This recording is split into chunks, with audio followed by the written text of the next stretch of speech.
ನಮಸ್ಕಾರ. ಇವತ್ತಿನ ದಿನದ ವಿಶೇಷಗಳನ್ನ ನೋಡೋಣ. 26ನೇ ತಾರೀಕು ಡಿಸೆಂಬರ್ ತಿಂಗಳು 2023 ಮಂಗಳವಾರ ದಿನ.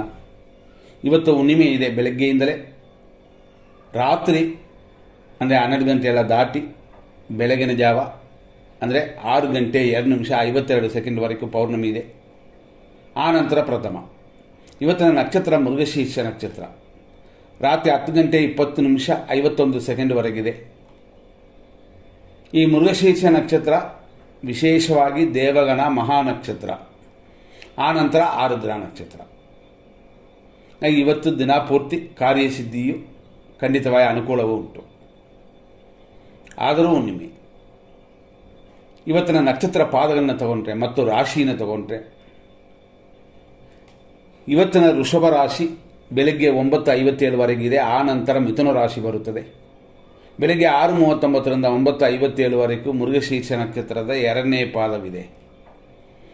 ಆ ನಂತರ ತಗೊಂಡ್ರೆ 9:57ರಿಂದ ಸಂಜೆ 4 ಗಂಟೆ 8 ನಿಮಿಷದವರೆಗೂ ಮೃಗಶೀರ್ಷ ನಕ್ಷತ್ರ 3ನೇ ಪಾದವಿದೆ.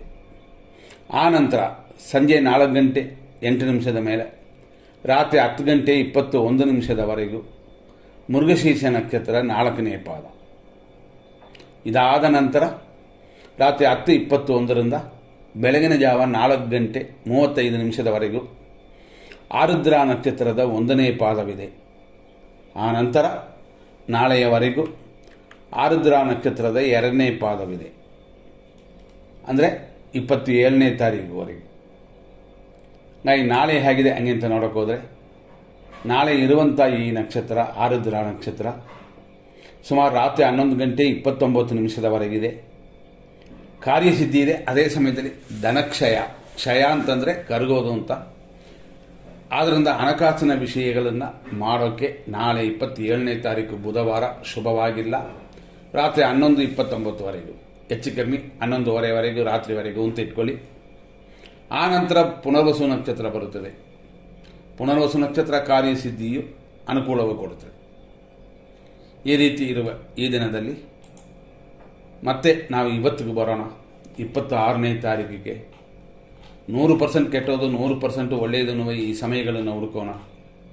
ಆ ಸಮಯಗಳಲ್ಲಿ ಮಾಡುವಂಥ ಕಾರ್ಯಗಳಲ್ಲಿ ಶುಭ ಸಮಯವಾದರೆ ಅಭಿವೃದ್ಧಿ, ಅಶುಭ ಸಮಯವಾದರೆ ಸೋಲು, ಈ ರೀತಿ ಇರೋದರಿಂದ ನೋಡ್ಕೊಂಡು ಮಾಡಿ. 6 ಗಂಟೆ 39 ನಿಮಿಷ AM ರಿಂದ 8:53ವರೆಗೂ ಶುಭವಾಗಿದೆ. 10:57ರಿಂದ 3:09ವರೆಗೂ ಶುಭವಾಗಿದೆ. ಸಂಜೆ 4:38ರಿಂದ 9:09ವರೆಗೂ ಶುಭವಾಗಿದೆ. ರಾತ್ರಿ 10:47ರಿಂದ 11:02ವರೆಗೂ ಶುಭವಾಗಿದೆ. ಅದೇ ಥರ ರಾತ್ರಿ 11:57ರಿಂದಲೂ ಶುಭವಾಗಿದೆ. ಇದರ ಶುಭ ಸಮಯಗಳು. ಇದೇ ಕೆಟ್ಟ ಸಮಯಗಳು ಅಂತ ಬರುತ್ತದೆ. ದುರ್ಮುಹೂರ್ತ, ಯಮಕಂಡ ಕಾಲ, ರಾಹು ಕಾಲ, ವಿಷಯ ಮೃತ್ಯು, ದುರ್ಮುಹೂರ್ತ ಅಂತ ಬರುವಂಥ ಕೆಟ್ಟ ಸಮಯಗಳಲ್ಲಿ ಯಾವುದನ್ನು ಪ್ರಾರಂಭ ಮಾಡಬಾರ್ದು. ಅರೆ ಒಳ್ಳೆಯ ಸಮಯದಲ್ಲಿ ಪ್ರಾರಂಭ ಮಾಡಿರುವಂಥದ್ದನ್ನು ಹಂಗೆ ನಡೆಸ್ಕೊಂಡು ಹೋಗ್ಬೋದು. ಆ ರೀತಿಯಾಗಿ ಬೆಳಗ್ಗೆ 8:55ರಿಂದ 9:41ವರೆಗೂ ದುರ್ಮುಹೂರ್ತ ಕೆಟ್ಟೋದು. ದುರ್ಮುಹೂರ್ತ ಮುಗಿಯೋ ಅಷ್ಟರಲ್ಲೇ, ಅಂದರೆ ಒಂದು ಸಮಯ ಮುಗಿಯೋ ಅಷ್ಟರಲ್ಲಿ ಬೇರೆ ಒಂದು ಸಮಯ ಬಂದರೆ ಯಾವುದನ್ನು ಮಾಡಬಾರ್ದು. ಇದನ್ನು ತಿಳ್ಕೋಬೇಕು. 9:41ವರೆಗೂ ಕೆಟ್ಟ ಸಮಯವಿದೆ, ದುರ್ಮುಹೂರ್ತ ಇದೆ ಅಂತಂದರೆ, ಅದೇ 9:30ರಿಂದ 10:55ವರೆಗೂ ಯಮಕಂಡ ಕಾಲವಿದೆ.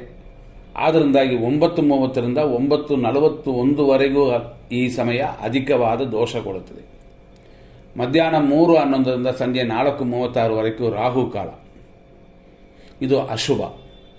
ಅದೇ ಥರ ರಾತ್ರಿ 9:11ರಿಂದ 10:45ವರೆಗೂ ವಿಷಕಾಲ. ಆ ನಂತರ ಬರೋದು ಇನ್ನು ಈ ವಿಷಕಾಲ ಮುಗಿಯೋ ಅಷ್ಟರಲ್ಲೇ ಮೃತ್ಯು ಸೇರಿಕೊಳ್ತದೆ.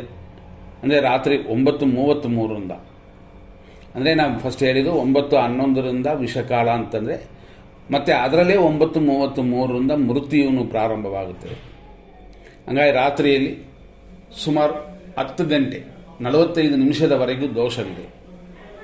ಇದರಲ್ಲಿ ಎಚ್ಚರವಾಗಿದೆ. ಮತ್ತು ರಾತ್ರಿ 11:04 ಮೇಲೆ ರಾತ್ರಿ 11:55ವರೆಗೂ ದುರ್ಮುಹೂರ್ತ. ಈ ರೀತಿಯಾದ ಈ ದಿನದಲ್ಲಿ ಈ ಸಮಯಗಳನ್ನು ನೀವು ಅವಾಯ್ಡ್ ಮಾಡಲೇಬೇಕು. ಯಾಕೆಂತಂದರೆ ದೋಷಗಳಿದ್ದರೆ ಮಾಡುವ ಕಾರ್ಯಗಳಲ್ಲಿ ಅಶುಭವೇ ಬರುತ್ತದೆ, ಏನಾದರೂ ಕಳ್ಕೊಳ್ಳುವಂಥದ್ದು ಬರುತ್ತದೆ. ಆದ್ದರಿಂದ ಎಚ್ಚರವಾಗಿದೆ. ಬೆಳಗ್ಗೆ ನಾವು ಹೇಳಿದ್ವಿ 6:39ರಿಂದ 8:53ವರೆಗೂ ಶುಭ ಸಮಯ ಅಂತ. ಇದರಲ್ಲಿ ಚಂದ್ರನು ವಾಸ ಮಾಡುವಂಥದ್ದು ದಕ್ಷಿಣ ದಿಕ್ಕಲ್ಲಿ. ಅದೇ ಸಮಯದಲ್ಲಿ ಇರುವಂಥ ಇನ್ನೊಂದು ಕೆಲವು ವಿಷಯಗಳು ಅಂತ ನಾವು ಅದರಲ್ಲಿ ಹುಡ್ಕೋಣ.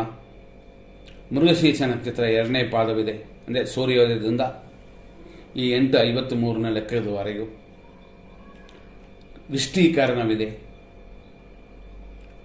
ಮತ್ತು ನಕ್ಷತ್ರದ ಮೃಗಶೀರ್ಷವಿದೆ, ಶುಕ್ಲ ಯೋಗವಿದೆ. ಇದೆಲ್ಲ 6:39ರಿಂದ 8:53ವರೆಗೂ. ಅದೇ ಥರ ಇನ್ನೊಂದು ವಿಷಯವೂ ಸೇರಿಕೊಳ್ತದೆ, ತಿಥಿ ಹುಣ್ಣಿಮೆ. ಈ ರೀತಿ ಇರೋದರಿಂದ ಈ ಸಮಯವನ್ನು ಸರಿಯಾಗಿ ಉಪಯೋಗಿಸ್ಕೊಳ್ಳಿ. ಮತ್ತೆ ನೋಡುವ 10:57ನ ಮೇಲೆ ಏನಿದೆ ಅಂತ ನೋಡಿದ್ರೆ 10:57 ವಿಶೇಷವಾಗಿ ಬುಧ ಹೊರೆ ಮುಗಿದು ಧನಲಾಭ ಕಾಲ ಬರುತ್ತೆ. ಆದರೂ ಅದರಲ್ಲೂ ಅಲ್ಪ ಸ್ವಲ್ಪ ದೋಷ ಇರೋದರಿಂದ ಶುಭ ಮುಹೂರ್ತ ಅಂತ ಹೇಳುವ 10ರಿಂದ 11:42ವರೆಗೂ ಶುಭವಾಗಿದೆ. ಆದರೂ ನಾವು ಸೆಲೆಕ್ಟ್ ಮಾಡ್ಕೋಬೇಕಾಗಿರೋದು 10:57 ಮೇಲೆ, ಅಂದರೆ ಹೆಚ್ಚು ಕಮ್ಮಿ 11 ಗಂಟೆಯಿಂದ 11ರಿಂದ 11:42 ಶುಭವಾಗಿದೆ. ಎಷ್ಟೇ ಶುಭವಾಗಿದ್ದರೂ ಇವತ್ತಿನ ವಾರ, ಇವತ್ತಿನ ಯೋಗ, ಅಂದರೆ ನಕ್ಷತ್ರದಿಂದ ಬರುವ ಯೋಗ, ಇಷ್ಟನ್ನು ನಾವು ಗಮನಿಸಲೇಬೇಕು. ಫಸ್ಟೇ ಹೇಳಿದ್ವಿ ಸ್ಟಾರ್ಟಿಂಗಲ್ಲೇ, ಮೃಗಶೀರ್ಷ ನಕ್ಷತ್ರವು ಹುಣ್ಣಿಮೆಯು ಕೂಡಿ ಬಂದಿದೆ, ಕಾರ್ಯಸಿದ್ಧಿ ಉಂಟು. ಆದರೂ ಕೆಲವರ ಆರೋಗ್ಯಗಳು ಸ್ವಲ್ಪ ಹೆಚ್ಚು ಕಮ್ಮಿ ಆಗುವ ಸಮಯ. ಇದು ಪೌರ್ಣಮಿ ಚಂದ್ರನ ಪ್ರಭಾವದಿಂದಾಗಿ ಉಂಟಾಗುತ್ತದೆ. ಆದರೆ ಹೆಚ್ಚಿನ ದೋಷಗಳು ಅಂತ ಬರಲ್ಲ. ಹೆಚ್ಚಿನ ದೋಷ ಯಾವಾಗ ಬರುತ್ತೆ ಅಂದರೆ ರಾತ್ರಿ 10:20ನ ನಂತರ. ಪದೇ ನಾವು ಹೇಳ್ತೀವಿ, ಈ ಸಮಯದಲ್ಲಿ ರಾತ್ರಿಯಲ್ಲಿ ಬರುವಂಥದ್ದು ಅಧಿಕವಾಗಿ ದೋಷವನ್ನು ಕೊಡುತ್ತದೆ ಅಂತ. ಅದರಿಂದಲೇ ಖಂಡಿತವಾಗಿ ಗಮನ ಕೊಡಬೇಕು. ನಂತರ ನೋಡುವಂಥದ್ದು ಇನ್ನೊಂದು ಒಳ್ಳೆಯ ಸಮಯಗಳು ಅಂತ ಹುಡುಕೋಣ. ಇದರಲ್ಲೂ ವಿಶೇಷವಾಗಿ ನಾವು ಕೊಡುವಂಥದ್ದು ಏನಂದರೆ ಧನಲಾಭ ಕಾಲ ಅಂತಂದರೆ ಶುಭವಾಗಿ ಅನುಕೂಲವಾಗಿ ಇರುತ್ತೆ ಅಂತ. ಆದರೂ ಅದರಲ್ಲಿ ಇರುವ ಕೆಲವು ದೋಷಗಳು ನಮಗೆ ಒಳ್ಳೆಯದನ್ನು ಕೊಡೋದಿಲ್ಲ. ಆದ್ದರಿಂದಾಗಿ ನಾವು ಇಲ್ಲಿ ಇನ್ನೊಂದು ಒಳ್ಳೆಯ ಸಮಯಕ್ಕೆ ಹೋಗುತ್ತೀವಿ. ಇದನ್ನು ನಾವು ಮೀನ ಲಗ್ನ ಅಂತ, ಅಂದರೆ ಆ ಸಮಯದಲ್ಲಿ ಇರುವಂಥ ಲಗ್ನಗಳು ಅಂತ. ಮೀನ ಲಗ್ನ ಬರುತ್ತದೆ, ಇದು ಶುಭವಾಗಿದೆ. ಈ ಸಮಯವು ಉತ್ತಮ. ಮೀನ ಲಗ್ನ ಇರುವಂಥ ಸಮಯ 11:42 ಮೇಲೆ ಬರುತ್ತದೆ. ಇದರಲ್ಲಿ ಅದು ಮುಗಿಯುವ ಸಮಯ 1:20. ನಂತರ ನೋಡುವಂಥದ್ದು ಅಭಿಜಿತ್ ಮುಹೂರ್ತ. ಈ ಅಭಿಜಿತ್ ಮುಹೂರ್ತ ಅನ್ನೋದು ಎಲ್ಲ ಶುಭ ಕಾರ್ಯಗಳನ್ನು ಮಾಡುವಂಥ ಸಮಯ. ಆದರೂ ಅದರಲ್ಲೂ ನಾವು ಸ್ವಲ್ಪ ಕಲೆಕ್ಟ್ ಮಾಡುತ್ತೀವಿ ಒಳ್ಳೆಯದನ್ನು, ಅನುಕೂಲವನ್ನು. ಆದ್ದರಿಂದ ಇಲ್ಲಿ ನೋಡಿದ್ರೆ ಅಭಿಜಿತ್ ಮುಹೂರ್ತದಲ್ಲಿ ಅಷ್ಟೊಂದು ಶುಭವಾಗಿ ಇರಲ್ಲ. ಯಾಕೆಂತಂದರೆ ಬೇರೆ ಬೇರೆ ದೋಷಗಳು ಸೇರುತ್ತದೆ. ಆದರೂ ನಾವು ಹೇಳುವಂಥ ವಿಷಯಗಳು ಬೇರೆ ಎಲ್ಲ ಪರಿಶೀಲಿಸಿದರೆ ಖಂಡಿತವಾಗಿ ಇವತ್ತಿನ ವಿಷಯದಲ್ಲಿ ಅಭಿಜಿತ್ ಮುಹೂರ್ತದಲ್ಲಿ ಶುಭಕರವಾಗಿದೆ. ಆದ್ದರಿಂದ ಇದನ್ನು ಸರಿಯಾದ ರೀತಿಯಲ್ಲಿ ಉಪಯೋಗಿಸ್ಕೊಳ್ಳಿ. ಮತ್ತು ಅಮೃತ ಗಳಿಗೆ ಅಂತ ಒಂದು ಬರುತ್ತದೆ. ಈ ಅಮೃತ ಗಳಿಗೆ ಮಧ್ಯಾಹ್ನ 1:18 2:56ವರೆಗಿದೆ. ಇದು ಶುಭವಾಗಿದೆ. ಅದರೊಳಗೆ ಮೇಷಲಗ್ನವು ಕೂಡಿಕೊಳ್ತದೆ. ಹಂಗಾಗಿ ಈ ಸಮಯ ಉತ್ತಮ. ಮತ್ತು ವಿಜಯ ಮುಹೂರ್ತ ಬರುತ್ತದೆ. ವಿಜಯ ಮುಹೂರ್ತ ಖಂಡಿತವಾಗಿ ಶುಭಕರವಾಗಿದೆ. 2:14 2:59ವರೆಗೂ, ಅಂದರೆ 3 ಗಂಟೆವರೆಗೂ ವಿಜಯ ಮುಹೂರ್ತವು ಶುಭವನ್ನು ನೋಡುತ್ತದೆ. ಆದ್ದರಿಂದ ಇದನ್ನು ನೀವು ಸರಿಯಾಗಿರುತ್ತೆ ಅಂತ ಸೆಲೆಕ್ಟ್ ಮಾಡ್ಕೋಬೋದು. ನಾವು ಹೇಳಿದ ವಿಷಯ ಹಣಕಾಸಿನ ವಿಷಯಕ್ಕೆ ಮಾತ್ರ, ಅದು ಮಾತ್ರ ದೋಷ ಅಂತ. ಶುಕ್ರ ಹೊರೆ ಬರುತ್ತದೆ. ಆದರೂ ಶುಕ್ರ ಹೊರೆ ಬರುವಂಥ ಸಮಯದಲ್ಲಿ ಅಷ್ಟೊಂದು ಶುಭಕರವಾಗಿಲ್ಲ. ಈ ಶುಕ್ರ ಹೊರೆ 4:07 3:11 4:07 ಇದು ಶುಭವಾಗಿಲ್ಲ. ಆದರೂ 4:38 ನಂತರ ಶುಭಕರವಾಗಿರುತ್ತದೆ. ಈ ಸಮಯದಲ್ಲಿ ಅಮೃತ, ಅಂದರೆ ಗೌರಿ ಪಂಚಾಂಗ ಪ್ರಕಾರ ಅಮೃತವಿದೆ. ಆದ್ದರಿಂದ ಇದು ಶುಭ ಸಮಯ. ಪದೇ ಹೇಳ್ತೀವಿ, 4:38 ಮೇಲೆ ಈ ಅಮೃತಗಳಿಗೆ ಶುಭವಾಗಿದೆ. ಅಮೃತಗಳಿಗೆ ಮಾತ್ರ ಅಲ್ಲ, ಚಂದ್ರ ಹೊರೆಯೂ ಕೂಡುತ್ತದೆ. ಇದರಲ್ಲಿ ಚಂದ್ರ ಹೊರೆ ಕೂಡಿದ್ರೆ ಖಂಡಿತವಾಗಿ ಎಲ್ಲ ಶುಭ ಕಾರ್ಯಗಳನ್ನು ಮಾಡಬಹುದು ಅಂತ ಅರ್ಥಕ್ಕೆ. ಇದು ಇನ್ನು ಸಾಯಂಕಾಲ ಆಯಿತು, ರಾತ್ರಿ ಆಯಿತು ಅಂತ ನೋಡಿದ್ರೆ ಇನ್ನೊಂದು ಒಳ್ಳೆಯ ಸಮಯ ಇರೋದರಲ್ಲಿ ಸುಮಾರು 6 ಗಂಟೆ ಸಮಯದಿಂದ 6:24ವರೆಗೂ ಶುಭವಾಗಿರುತ್ತದೆ. ಇದನ್ನು ಉಪಯೋಗಿಸಬಹುದು.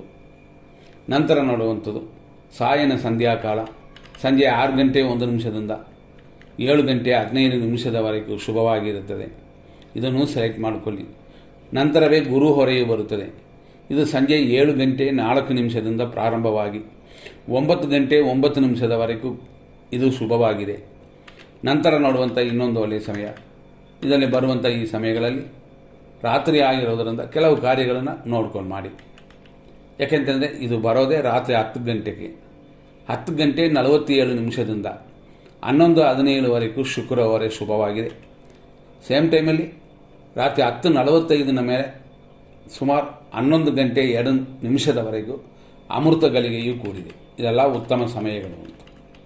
ಇದರಲ್ಲಿ ಮಾಡುವಂಥ ಕೆಲಸಗಳು ಸ್ವಲ್ಪ ದೋಷ ಕಾಲದಲ್ಲೂ ಕೂಡ ಶುಭವನ್ನು ಕೊಟ್ಟುಬಿಡುತ್ತದೆ. ಆದ್ದರಿಂದ ಇದರಲ್ಲಿ ಹೆಚ್ಚಿನ ಗಮನ ಕೊಡಿ. ಎಂದಿನಂತೆ ನಾವು ನೋಡುವ ಬ್ರಹ್ಮ ಮುಹೂರ್ತ ಅಂತ ಇದು ಬೆಳಗಿನ ಜಾವ 4 ಗಂಟೆ ಮೇಲೆ ಸ್ಟಾರ್ಟ್ ಆಗುತ್ತದೆ. ಖಂಡಿತವಾಗಿ ಇವತ್ತಿನ ಬ್ರಹ್ಮ ಮುಹೂರ್ತವು ಶುಭಕರವಾಗಿರುತ್ತದೆ. ಇದು 4 ಗಂಟೆ 58 ನಿಮಿಷದಿಂದ ಹೆಚ್ಚು ಕಮ್ಮಿ 5 ಗಂಟೆ ಅಂತ ಇಟ್ಕೊಂಡ್ರೆ ಇಲ್ಲಿಂದ 5 ಗಂಟೆ 48 ನಿಮಿಷದವರೆಗೂ ಶುಭವಾಗಿರುತ್ತದೆ. ಆದರೂ ನಾವು ಹೇಳಿದ್ವಿ, ಮೃಗಶೀರ್ಷ ನಕ್ಷತ್ರ ಮುಗಿದ ನಂತರ ಬಂದಿರುವಂಥ ಆರುದ್ರ ನಕ್ಷತ್ರ ಮರಣಯೋಗ ಕಾರ್ಯನಾಶವನ್ನು ಕೊಡುತ್ತದೆ. ಅದರಿಂದಾಗಿ ಯೋಚನೆ ಮಾಡಿಕೊಂಡೇ ಕಾರ್ಯಗಳನ್ನ ಮಾಡಬೇಕಾಗ್ತದೆ. ಈ ರೀತಿ ನಾವು ನೋಡಿದ್ವಿ. ಆದರೂ ಅವರವರ ಜನ್ಮ ನಕ್ಷತ್ರಕ್ಕೆ ಜನ್ಮರಾಶಿಗೆ ಶುಭವಾಗಿದ್ದರೆ ಸ್ವಲ್ಪ ದೋಷಗಳು ಕಡಿಮೆ ಆಗುತ್ತದೆ. ಆ ದೋಷ ಕಡಿಮೆ ಆಗುತ್ತದಾ ಇಲ್ಲವಾ ಅನ್ನೋದನ್ನು ಅವರವರ ನಕ್ಷತ್ರ ನೋಡಿ ನಾವು ಇದನ್ನು ತೀರ್ಮಾನ ಮಾಡೋಣ.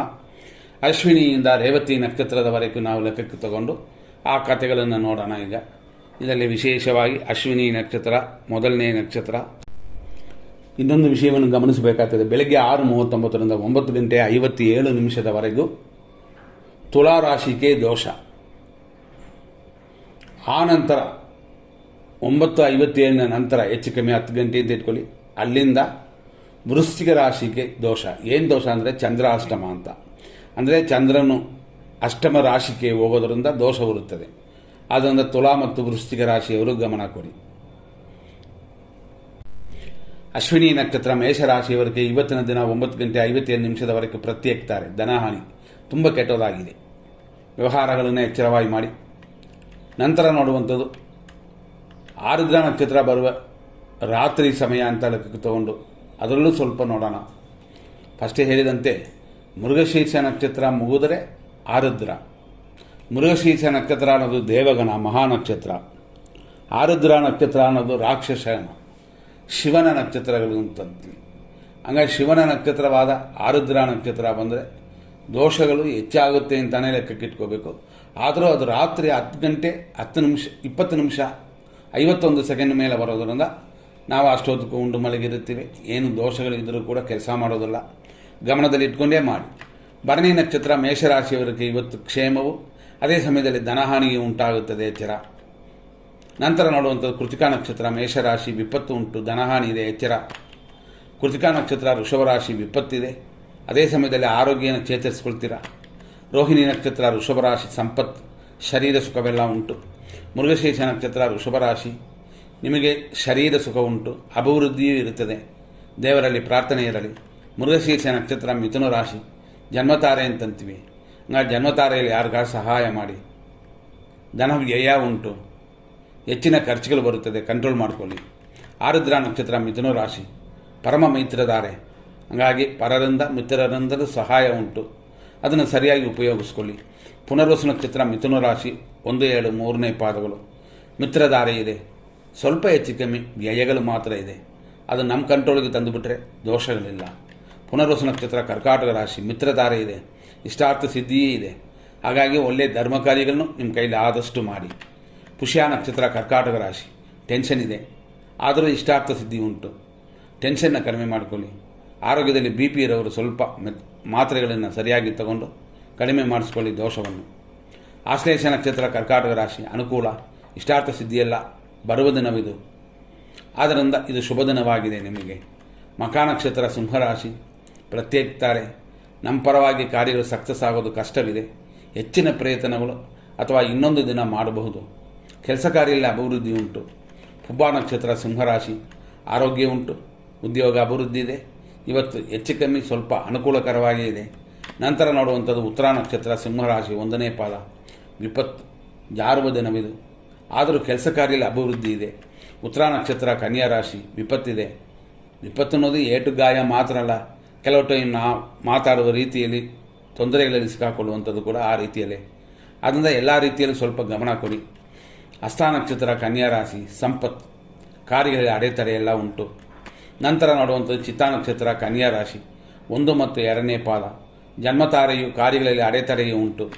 ಚಿತ್ತಾ ನಕ್ಷತ್ರ ತುಲಾರಾಶಿ, ಜನ್ಮತಾರೆಯು ರೋಗ ವೃದ್ಧಿ ಇದೆ, ಹೆಚ್ಚಿನ ಗಮನ ಕೊಟ್ಟರೆ ದೋಷವನ್ನು ದೂರ ಮಾಡ್ಕೋಬೋದು.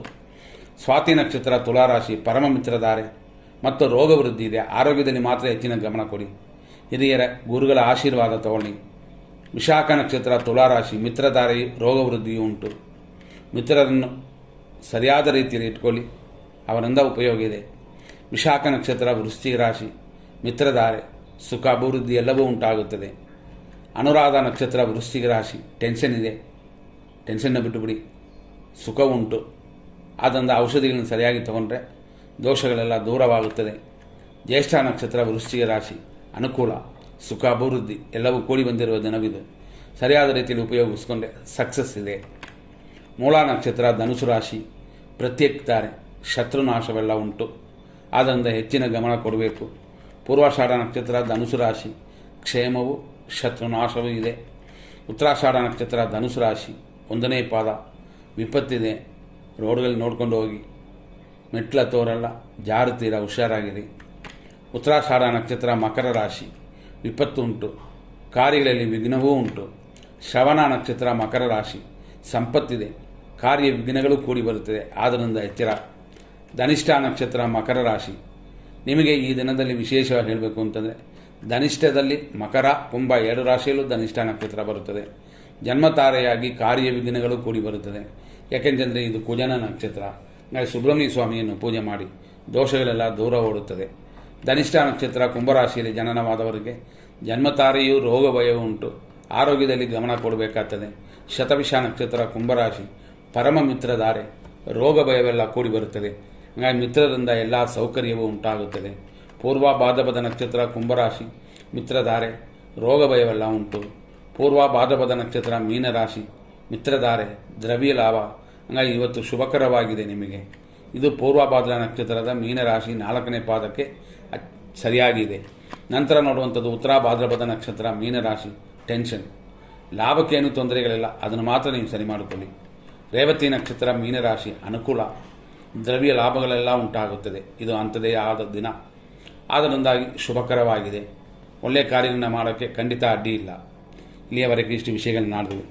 ಇದರಲ್ಲಿ ವಿಶೇಷವಾಗಿ ಹೇಳಬೇಕು ಅಂತಂದರೆ ಸಬ್ಸ್ಕ್ರೈಬ್ ಮಾಡಿ, ಬೇರೆಯವರಿಗೂ ತಿಳಿಸಿ. ಇದು ಎಲ್ಲರಿಗೂ ಉಪಯೋಗ ಆಗುವಂಥ ವಿಷಯಗಳು. ಖಂಡಿತ ನಿಮಗಾಗಿ ಇಷ್ಟು ವಿಷಯಗಳನ್ನು ಕೊಡ್ತೀವಿ.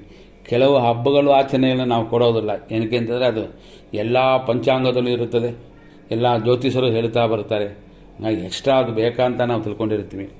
ಆದರೂ ಎಲ್ಲ ವಿಷಯಗಳು, ದಿನದ ವಿಷಯಗಳು ಹೆಂಗಿರುತ್ತದೆ, ಏನು ಮಾಡಬೇಕು ಅಂತ ವಿಷಯಗಳು